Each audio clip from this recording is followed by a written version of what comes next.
Un film d'amour qui n'en est pas un, c'est pourtant clairement dit depuis le début, ceci n'est pas une histoire d'amour. Et pourtant, beaucoup continuent de le voir comme une romance classique. Alors, qu'est-ce qu'on regarde cette semaine ?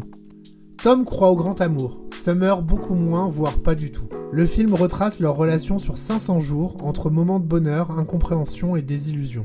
Pourquoi je te conseille ce film ? Parce que ça parle d'amour sans filtre, de projection, d'attente et de ce qu'on imagine parfois à la place de ce qui est réel.